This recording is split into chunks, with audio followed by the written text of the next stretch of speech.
शासनम् जैनं जयतु शासनम्।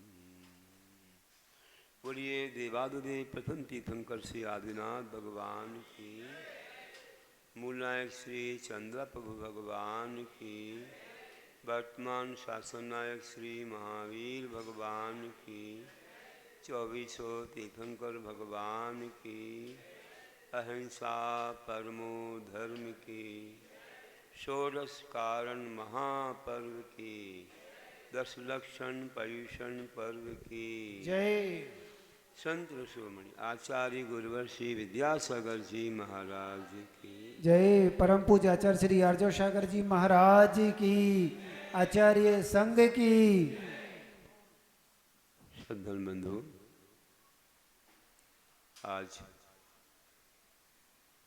10 लक्षण पर्व का चतुर्थ दिन है।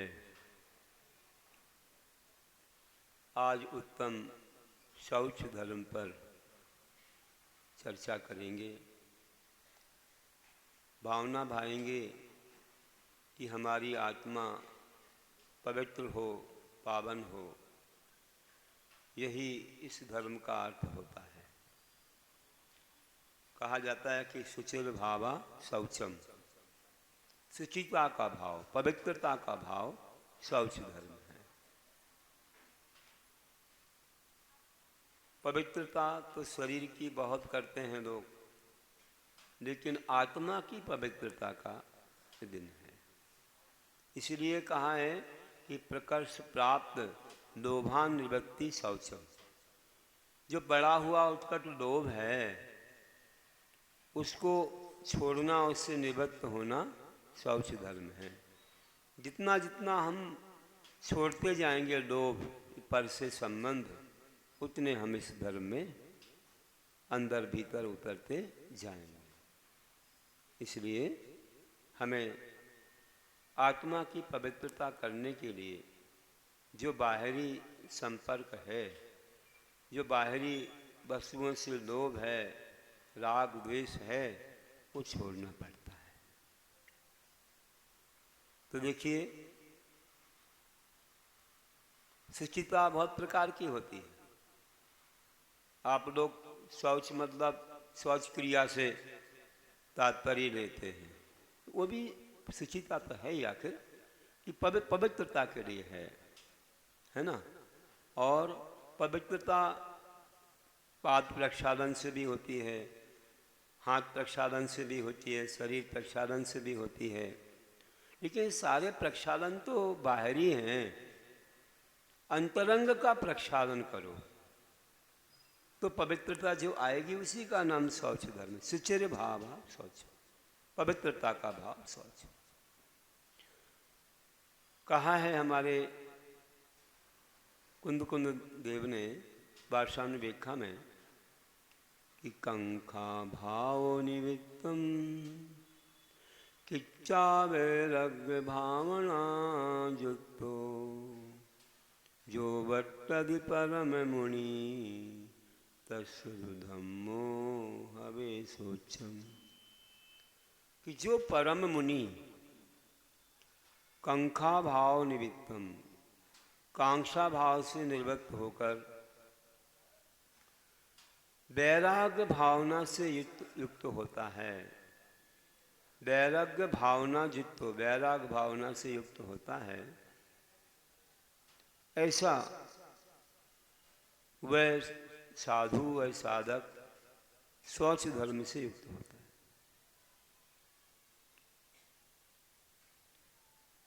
तो कांक्षा, जो पर की आशा है, उसे छोड़ने को कहा है। विषयों की आशा, पर पदार्थ के प्रति मोह, राग, आकर्षण, ये छूट जाए। जब शरीर ही हमारा नहीं है तो और कैसे हमारा कुछ हो सकता है। जहाँ देह अपनी नहीं तहाँ न अपनों कोई, घर संपत्ति पर प्रगट हैं पर हैं परिजन दोय। और फिर क्यों करते मोह? बोलते भी हैं, मोह भी करते हैं। तो जब शरीर ही अपना नहीं है तो जो दूर दिख ही रहे हैं पदार्थ, वे अपने कैसे हो सकते? ये भी छूट जाता है, यहीं रह जाता है, साथ नहीं जाता। तो पर पदार्थ कैसे साथ जाएंगे?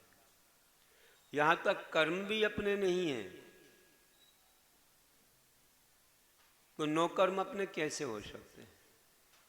इन 8 कर्मों से तो शरीर मिला है, और 8 कर्म भी हमारी आत्मा के नहीं, वे पौद्गलिक हैं। उनका क्षय करना पड़ता है तो मुक्ति होती है। वे कर्म ही हमको इस संसार में भ्रमण करा रहे हैं।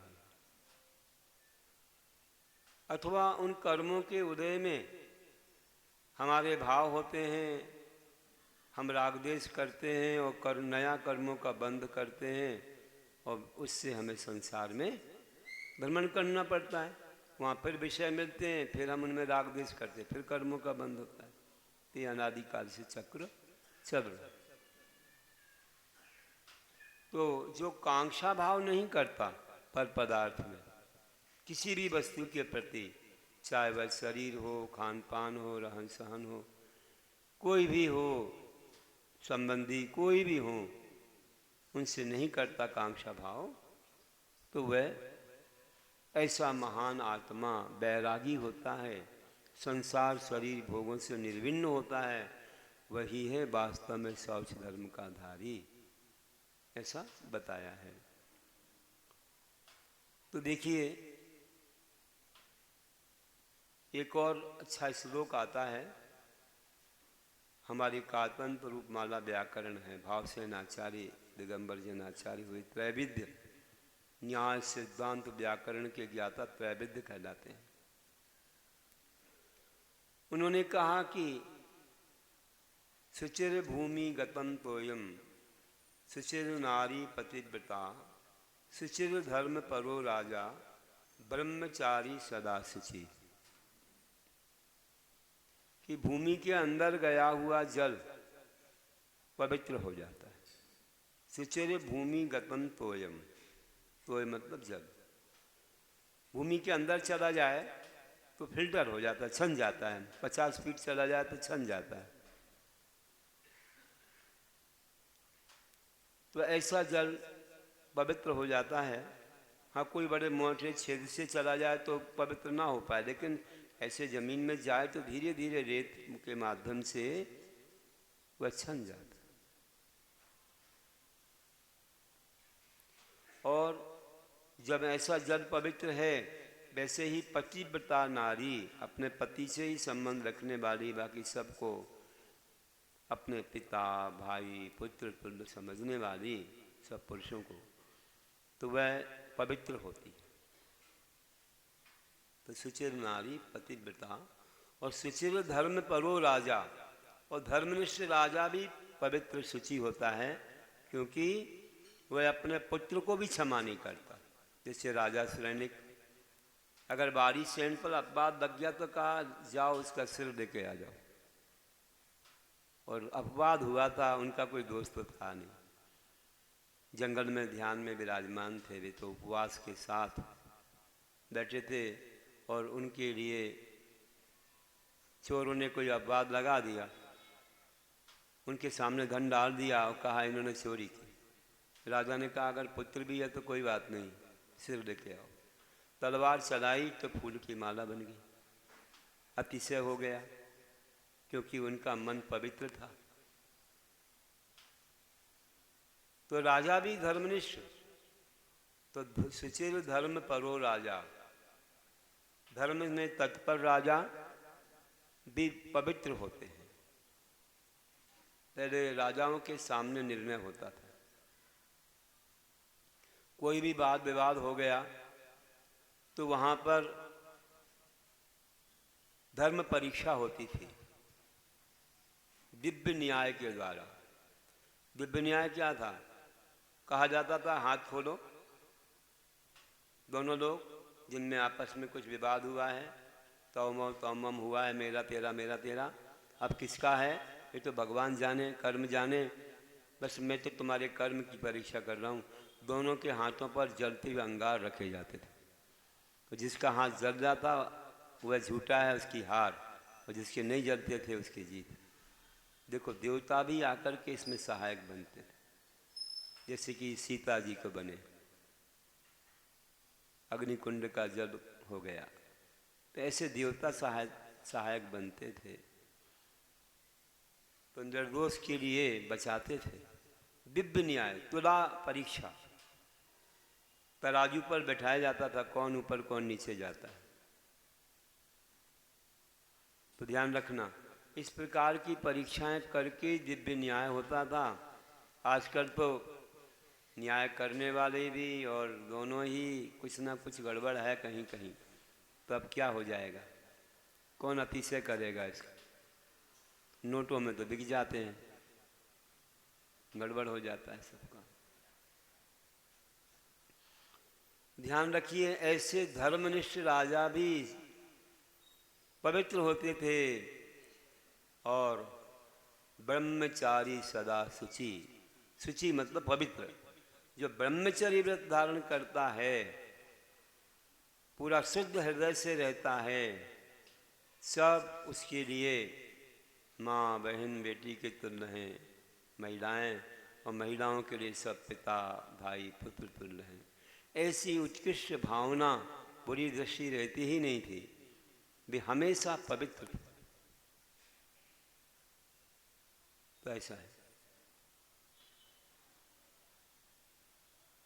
ब्रह्मचारियों के लिए तो छूट रहती है कि भैया वही कपड़े पहने उन्होंने, ये ब्रह्मचारी हैं, उसी से अभिषेक, उसी से पूजा, उसी से आहार दान। उनके पास ज़्यादा वस्त्र नहीं रहते हैं, ज़्यादा परिग्रह नहीं रहता है। गृहस्थों को बदलना पड़ते हैं, अलग अलग अलग अलग, बहुत सारे काम भी रहते हैं तो बदलना पड़ते हैं। उनके लिए तो ज़्यादा काम भी नहीं, और यही है उनका, और परिग्रह का भी परिमाण होता है। तो इस प्रकार से जो पवित्रता है वह कैसे आती है, किन कार्यों से आती है, अपन ने समझा इस श्लोक के माध्यम से। तो अपने मन को पवित्र बनाने का भाव हमेशा होना चाहिए, और वह अपने आचरण से ही होता है, अपने सच्चे श्रद्धान से होता है, और किसी से नहीं होता कि आप सोचो कि स्नान करने से हो जाए या और किसी अच्छे अच्छे पदार्थों को लगाने से हो जाए, तो नहीं है। एक बार की बात है कि त्रिखंड के अधिपति से कहा, हम लोग सब लोग एक यात्रा पर जा रहे हैं और उसमें गंगा स्नान भी करेंगे। उन्होंने कहा, भैया अंदर से पवित्र हो जाओ, धर्म का स्नान करो, ठीक है, लेकिन गंगा स्नान से पाप धुलते हैं, ऐसा कहते हैं, तो हम पापों को धो करके आते हैं। तो उन्होंने कहा कि ठीक है, जा रहे हो, स्नान करोगे ना, चलो तो हमारी एक वस्तु ले जाओ, उसको भी स्नान करवा के लाना, क्योंकि मुझे तो इतना अभी समय नहीं है, तुम जा रहे हो तो मेरी वस्तु को स्नान करवा लाना। ठीक है बोला, तो दे दी वस्तु। तो सब लोग वहाँ गए तीर्थ यात्रा पर और वहाँ जाके स्नान किया। सब लोगों ने डुबकियाँ लगाई, सबने तो एक एक बार लगाई, लेकिन सबने कहा भैया हमारे राजा की ये वस्तु है, इसको लेकर के हम भी लगाएंगे, हम भी लगाएंगे, हम भी लगाएंगे। जितने लोग थे सबने डुबकी लगाई उसको लेकर के। तो कितने बार स्नान हो गया उसका, बहुत बार हो। लेकर के आए वापस, बड़ी खुशी से उनको दे दी। उनने कहा तुम्हारा निमंत्रण है, आओ अच्छी खीर खिलाएंगे तुमको।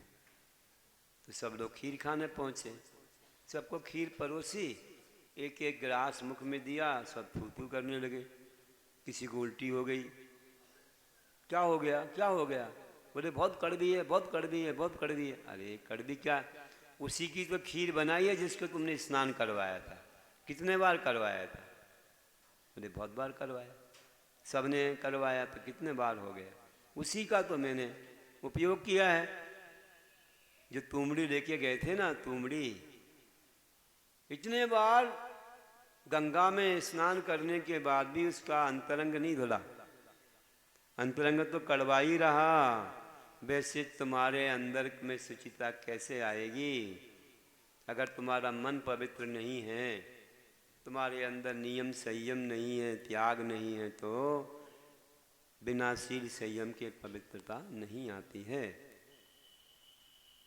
तो ऊपर से मात्र स्नान नहीं करना, खूब करते हैं लोग, खूब तरह तरह के साबुन लगाते हैं, बहुत सारे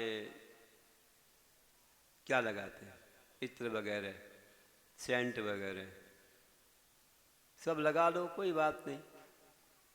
तो इतर भी सेंट परसेंट तितर बितर हो जाता है, थोड़ी देर में पसीना आता है तो सब खराब हो जाता है।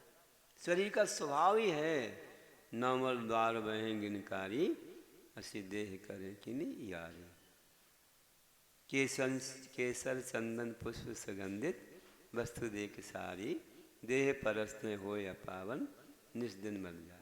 अब समय बेकार करो तो करो भैया, तुम्हारी जिंदगी बढ़ेगी कि कम हो जाएगी? उसमें समय जाएगा तो कम हो जाएंगे दिन। तो महाराज जी लोग अच्छे हैं, उन्हें कुछ नहीं करना पड़ता, तो उनका समय का उपयोग सही हो जाता, तो उनकी उम्र बढ़ जाती। उम्र बढ़ने का अर्थ कि बेकार नहीं जाते अपने से। इसलिए बार बार ये नहीं करना, मात्र इसी को सब कुछ नहीं समझना। ठीक है, स्वच्छ से रहना, अच्छे से रहना, देखने दिखाने में ऐसे खराब नहीं लगे तो कोई क्या बोलेगा, भूत जैसे फिरते रहते हैं, ये अच्छे नहीं, एकदम ऐसे भी नहीं और वैसे भी नहीं, तो अपने अच्छे से रहना है, स्वच्छ और बढ़िया से अच्छे व्यवस्थित रहना, वो तो ठीक है। और क्या, आहार के समय अपने बालों को भी ढक लेना है, नहीं तो अंतराय आ जाए, है ना भैया। तो ज़्यादा शोभा मत बढ़ाओ, नहीं तो गड़बड़ हो जाएगा। कहीं भी हाथ लग जाता है तो हाथ धो लेना चाहिए। कपड़ों पर भी रोम रहते हैं, बार बार हाथ नहीं लगाओ। वस्त्रों कैसे व्यवस्थित पहनो कि इससे बार बार हाथ ना लगाना पड़े, नहीं तो उतने बार हाथ धोना पड़ेंगे। तो अपनी पूजा की द्रव्य हो, आहार का पदार्थ हो, तो शुद्ध बना रहे, इतना हमें ध्यान रखना पड़ता है। तो मर्यादाएं हैं हर जगह, उन मर्यादाओं से बहुत सारे लाभ हैं। पहले के ज़माने में बहुत लाभ सबको नज़र आते थे, आज भी नज़र आएंगे, लेकिन करेंगे तो आएंगे नज़र। तो बोल रहा था कि उन्होंने सबको समझा दिया कि माँ तन को धोने से कोई पवित्र नहीं होता, आत्मा को धोना चाहिए। नहीं तो फिर उस नदी में तो कितने सारे मगर मछुआरे सब हैं, वे तो तिर जाएंगे, उन्हें तो कोई पाप ही नहीं, सब पाप धुल जाएंगे। तो ऐसा होता नहीं है। तो आत्मा की पवित्रता ही वास्तविक पवित्रता है। और आज यही सिखाया जा रहा है कि ये सब लोभ से होता है, लोभ को छोड़ना ही शौच धर्म है। अब जितना छोड़ोगे उतना ज़्यादा आप शुद्ध पवित्र बन जाओगे, क्योंकि लोभ तो पांचों इंद्रियों के रूप में होता है, पांचों इंद्रियों के विषयों से होता है। तो ये की बात नहीं, स्पर्शन संबंधी भी है, रसना संबंधी है, घ्राण संबंधी है, चक्षु और कर्ण संबंधी भी है, तो इसे समझना चाहिए। तो देखिए कि लोभ से बहुत हानियां होती हैं। तृष्णा बढ़ती है, अग्नि कुंड में कितना भी ईंधन डालो वो तो कभी बुझती नहीं है और बढ़ती ही जाती है। शमशान भूमि में कितने भी शव ले जाओ तो उसकी क्या तृप्ति है। समुद्र में कितनी भी नदियां चली जाएं तो क्या समुद्र बढ़ता है? खाली का खाली। बस ये कि अग्नि कुंड को अगर बुझाना है तो एक ही काम करना पड़ेगा, उसमें ईंधन डालना छोड़ दो तो अग्नि बुझ जाएगी।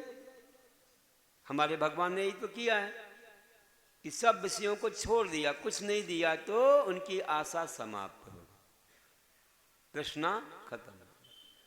हम जितना जोड़ेंगे उसकी चिंताओं में और ज़्यादा आगे आगे साल समाल में और ज़्यादा चिंताएं, तृष्णा बढ़ती जाए, तृप्ति नहीं होती, और चाहिए और चाहिए और चाहिए, ऐसा ही होता। इसलिए सबसे अच्छा त्याग है। त्याग कर दिया तो सबसे निर्वृत्त हो गए, शांति मिलती है, कोई टेंशन नहीं, कोई आकुलता व्याकुलता नहीं, आराम से दिन भर ज्ञान ध्यान तपो रखता तपस्वी सा प्रशस्त।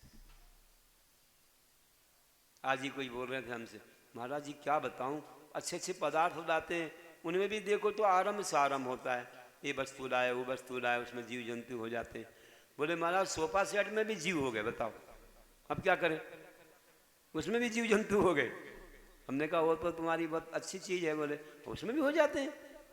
कहाँ कहाँ शोधें, कहाँ कहाँ करें, अब धान्य को संभाल रहे और चीज़ को संभाल रहे, तो इसमें भी हो जा रहे। अब उपयोग करोगे तो होंगे, उसमें भी कुछ भी बैक्टीरिया वायरस आपके छूने से, आपके शरीर से, आपकी और वस्तुओं से हो जाते हैं संपर्क से। इसलिए परिग्रह मत रखो। हम लोग इसलिए तो सीधे पाटे पर बैठते हैं, लकड़ी पर, और पिच्छी से परिमार्जित करके बैठते हैं, तो हमारे लिए वो सब दुविधा है ही नहीं। तो ऐसी दुविधाओं से दूर होने के लिए कुछ प्रयास करो, पुरुषार्थ करो। तुम लोग तो 2-5 बार खाने वाले 10 लक्षण में 10-10 करते, 16-16 करते, 32-32 करते, और बाद में 32 बार खाते, 16 बार खाते, 8-10 बार खाते, 2-4 बार खाते। फिर शरीर तो क्या है, कीड़ा है, अन्न का कीड़ा है, अन्न का कीड़ा है। खाओगे फिर मस्त हो जाओगे, खूब सोओगे, एसी में बैठ, एसी मतलब एसी जहाँ लगी वहाँ बैठो, एसी के अंदर तो कोई नहीं बैठता है। खूब अच्छे से फिर पकवान खाओगे, नहीं होगा तो इंजेक्शन भी लगवाओगे। अब क्या करें, इतनी तपस्या मत करो इंजेक्शन लगवाने की आवश्यकता पड़े, डॉक्टर के पास जाने की आवश्यकता कुछ नहीं। देखो सहजता में अच्छी पालना होनी चाहिए। मौसम तो थोड़ा साथ दे रहा है, आज भी अच्छी वर्षा सी हो रही थी। तो हम तो गए थे दूर, कोई बोले महाराज जी पानी आ रहा है। हमने कहा पानी से डर थोड़ी लगता है, हमारे तो कितने अभिषेक होते हैं, बिहार में अभिषेक हुए, अभिषेक होते जाते हैं, होने दो, इसमें क्या होता है। अब तुम छत्ता कहाँ तक लगाओगे, हर समय थोड़ी छत्ता हमारे साथ रहेगा। हमको तो चलता है, प्रकृति में जीना है। तो ऐसा है कि खूब अच्छा कर तो रहे हो तपस्या, लेकिन बाद में दिक्कत नहीं आनी चाहिए। इस संयम से थोड़ा, इतने त्याग से, तपस्या से कुछ सबक लेना चाहिए कि आगे जब 10 कर सकते हो, इतने सारे उपवास कर सकते हो, तो कम से कम आगे अब एकासन की साधना कर लेना कि अब एक ही बार खाएंगे। शरीर ने तो आपको साथ दे दिया, इतनी शक्ति तो है, तो एकासन का नियम ले लेना, प्रतिमाधारी बन जाना, है ना भैया। और क्या, शुद्ध भोजन मिल जाए तो अपन ले लेंगे। जब इतना चल सकता है तुम्हारे से, तो बाधा क्या है। लेकिन फिर साधना एकदम छोड़ देते, फिर सब कुछ खाना पीना शुरू हो जाता। तो वही हुआ, गज स्नान के समान मत किया करो। तो हम लोगों को थोड़ी साधना बना के रखना है आगे भी। जब मालूम पड़ा कि आत्मा में शक्ति है, तो फिर क्यों छुपाओ, करो, आगे भी बढ़ो। कितने ही लोग 16 कारण करके 32 दिन तक प्रतिमाधारी बन गए। अरे बहुत अच्छा लगता है, बोले बड़ा हल्का लगता है, स्वास्थ्य ठीक हो जाता है। डॉक्टर पूछने लग गए कहाँ गए, अभी तक नहीं दिख रहे हो, ब्लड प्रेशर और तुमको बहुत सारी थी डायबिटीज, कहाँ गई, सब खत्म हो गया। बोले सब खत्म हो गए, भाग गई सब। महाराज जी ने आशीर्वाद दे दिया, बड़े डॉक्टर मिल गए हमको, अब तो कोई डॉक्टर की आवश्यकता नहीं। तो त्याग में शक्ति है, पुण्य भी बढ़ता है, और शरीर में जो सिस्टम अच्छा हो जाता है, जो एक्स्ट्रा जो कोई भी रहते हैं तत्व बाधक, वो सब निकल जाते हैं, और आत्मा में एक ऊर्जा का संचार होता है, और स्वास्थ्य अच्छा होता है, अच्छा अपना डाइजेशन और सब चीज़ें बिल्कुल व्यवस्थित हो जाती हैं। इसलिए ध्यान रखना कि हम लोग इस प्रकार से संयम से आगे कोई शिक्षा लेके आगे बढ़ते चले जाएं। तो कह रहे थे कि जीवन में देखो किस प्रकार से हम लोग ये शरीर को ज़्यादा पुष्ट करते रहते हैं।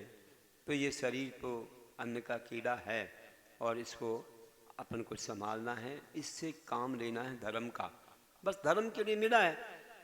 इससे अगर पुण्य नहीं कमाया, इससे अगर हमने कर्मों की निजरा नहीं की, तो शरीर से क्या मतलब रहा।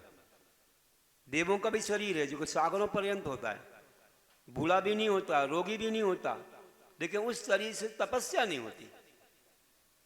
ये तो दुबला होता है, सब होता है, इसमें कष्ट बीमारी सब होता है, लेकिन इसके साथ संयम निभाना होता है, संयम का पालन होता है। तो ये शरीर हमको मुक्ति का साधन है, मनुष्य का शरीर, वैसा देवों का शरीर नहीं है। बड़े भाग्यवान हैं मनुष्य पर्याय को पाने वाले। वो भी ऐसा काल हमने पाया है जहाँ हमको धर्म मिला है। मान लीजिए भोगभूमि मिली होती तो नहीं, वहाँ पर नहीं कर पाते हम तपस्या, है ना। और त्र्यंश पर्याय में भी अधिक से पंचम गुण स्थान अनुवृत्ति तो बन जाते हैं, लेकिन वे ज़्यादा नहीं बढ़ सकते आगे। मोक्ष तो होता है इसी मनुष्य पर्याय से। अब पंचम काल में मोक्ष नहीं, लेकिन एक अपेक्षा मोक्ष है भी। बहुत सारे कर्मों की निर्जरा कर लो तो मोक्ष के बाद निकट पहुंच जाएंगे।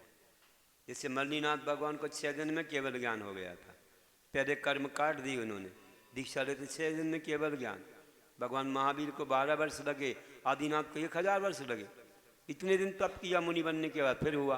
तो आज अगर ज़्यादा कर्म काट देंगे, उतने कर्मों से तो मुक्ति हो गई ना, इसी का नाम मोक्ष है। उतना तो मोक्ष हो गया, पूरा नहीं हुआ। और एक समय वह आएगा जब हम थोड़ी सी तपस्या में ही कर्म काट देंगे, जल्दी मोक्ष हो जाएगा। तो इसलिए इस पंचम काल में भी हम बहुत तपस्या कर सकते हैं। तो देखिए कि अग्नि कुंड के समान है ये तृष्णा, और लोभ भी बढ़ता है, ये हानियां हैं अपने जीवन में। अगर लोभ करेंगे तो लोभ से अपनी बर्बादी भी होती है।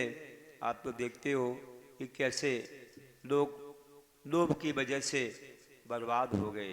कई लोगों ने ऐसा लोभ किया, जैसे कि हमने कहा भी था कि सोने का भूत, सोना लेने गए थे, लेकिन वहाँ भाई का भी देहांत हो गया। उसके प्रति भी भावना बुरी आ गई कि सारा सोना मुझको ही मिल जाए, तो उसका ही ये कर दिया। और भी कितने ऐसे उदाहरण अपन लोग देखते हैं कि जो महाभारत में देखो, रामायण में देखो, चाहे हमारे वर्ग बाहुली के जीवन में देखो, तो लोभ से अपना भाईचारा भी समाप्त हो जाता है, तो बर्बादी होती है। और लोभ से दुर्गति के उदाहरण भी बहुत हैं कि लोभ की वजह से नमोकार मंत्र की अवहेलना करने वाला, देखो शुभम चक्रवर्ती भी नीचे चला गया। तो इस लोभ से बहुत सारी अवहेलना हो जाती है, अनादर हो जाता है, अवज्ञा हो जाती है। इसलिए हमें लोभ को छोड़ना चाहिए। बताते हैं कि जैसे हमारे पूजपाठ आचार्य कहते हैं कि क्या गाय श्रेषे वित्ते मवित्ता संचिनोतिया स्वशरीरम सपंकेन स्नास्नामीति विलंपति। कोई कहता है कि महाराज जी बिना धन के तो कुछ होता ही नहीं है। धन कमाएंगे तो दान देंगे, सब कुछ करेंगे, आगे हम दान धर्म करेंगे, इसलिए धन को कमाते हैं। तो देख लीजिए, क्या गाय से वित्त मवित्ता संचनोती। वह वित्त का अर्जन करता है धर्म के लिए, लेकिन उसको उदाहरण दे रहे हैं कि स्वशरीरम सपंकेन स्नास्नामीति विलंपति, कि वह स्नान में कर लूँगा आगे, इसलिए वह कीचड़ को लपेट रहा है। कीचड़ लपेट लूँ फिर स्नान कर लूँगा। तो बिना पाप किए धन नहीं आता, बिना झूठ बोले, हिंसा, झूठ, चोरी सब कुछ होता है, मायाचार होता है, छल कपट बेईमानी होती है, आरंभ सारंभ होता है। तुम इसी को करके बोलोगे हम बहुत धर्म कर लेंगे, तो कीचड़ को लपेटना जैसा तो पाप लपेट लिया, फिर धो देंगे। और मान लीजिए धोने के पहले ही चले गए तो क्या भरोसा जिंदगी का? कोई भरोसा नहीं है। जिसके पीछे रात उसकी क्या बात, कब जीवन चला जाए, कब एक्सीडेंट हो जाए, कब कौन सा रोग आ जाए, कौन सी घटना घट जाए, तो कहाँ काटेंगे। इसलिए जितना अति आवश्यक है उतना अर्जन ठीक है, लेकिन बहुत लोभ में पड़े रहना ठीक नहीं है। समय अपना धर्म में निकलता जाए, ये बात ध्यान रखो। बहुत लोग ध्यान नहीं रखते, दिन भर लगाते हैं, दिन रात एक करते हैं, ना मंदिर जाने को समय है, ना जाप देने को, स्वाध्याय को, प्रवचन को कोई समय नहीं है। तीर्थ यात्रा भी नहीं कर पाते। गुरुओं की सेवा तो बहुत दूर है, बिहार विहार करवाना तो बहुत कठिन बात है। अरे अपन यहीं रहते ही उनकी सेवा या उनको आहार भी नहीं दे पाते, तो बाहर जाके तुम क्या करोगे? समय तो मिलता है कोई कोई लोगों को। महाराज जी के साथ जंगल शौच क्रिया में जाने को समय नहीं रहता, लेकिन वो कुत्ते को शौच करवाने का समय रहता है और उसको एसी की गाड़ी में बिठा दें। भगवान के अभिषेक को समय नहीं रहता, लेकिन गाड़ी का अभिषेक करने को समय रहता है। सुबह से गाड़ी धोते रहते हैं। देखो भाई कितना समय मिलता है। गाड़ी धोने को समय है, कुत्ते को ले जाने के लिए समय है, लेकिन महाराज जी को, भगवान को समय नहीं। कैसी बुद्धि हो जाती, विचार कर। बहुत बुद्धि अलग अलग प्रकार की हो रही है। कहाँ हमारा मन जा रहा है, किस चीज़ में जा रहा है। जिसके साथ रहेंगे, जिसके पास जाएंगे, वैसे ही बनेंगे, वैसा हमारा जीवन बनेगा। एक बार कहीं पढ़ा देखा कि एक व्यक्ति को कुत्ता इतना पसंद आया, इतना पसंद आया, वो एक रिवाज से चल गया कि उसने सर्जरी करके, विदेश के व्यक्ति ने सर्जरी करवा करके अपना मुख कुत्ते जैसा बनवाया। इतना प्रसन्न हुआ, इतना प्रसन्न हुआ, वाह डॉग बन गया। गॉड नहीं बना, डॉग बन गया। बताइए आप, इतना प्रसन्न हुआ। आज इसका क्रेज चल रहा है, कुत्ता होने चाहिए। हिंसक होता है भैया, हिंसक होता है। उसको मांसाहार खिलाना पड़ता है, ऐसे बिस्किट वगैरह खिलाते हैं लोग। यहाँ तक कि अब उसकी लार में भी ऐसे कीटाणु होते हैं जो आपके शरीर को बाधक होते हैं। आपके अंदर अगर चले गए ना, तो ध्यान रखना, छूता है वो, मुंह मारता है, चाटता है, और अंदर गए ना तो तुम भी वैसी हरकतें करोगे, जीभ निकालोगे, हाँ, पानी से डरने लग जाओगे बिल्कुल, और थोड़े दिन में चले जाओगे। ऐसे रखना नहीं चाहिए।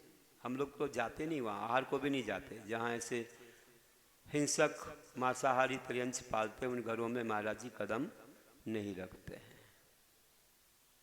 शुद्धि भी नहीं रहती है। क्या शुद्धि है बताओ। गाय भैंसों के स्थान भी दूर रहते थे, तुम तो घर में हर जगह फिर रहा है, जा रहा है, छू रहे हो, बताओ तो क्या होगा। तो बस पवित्र होता नहीं है और हिंसक भी है।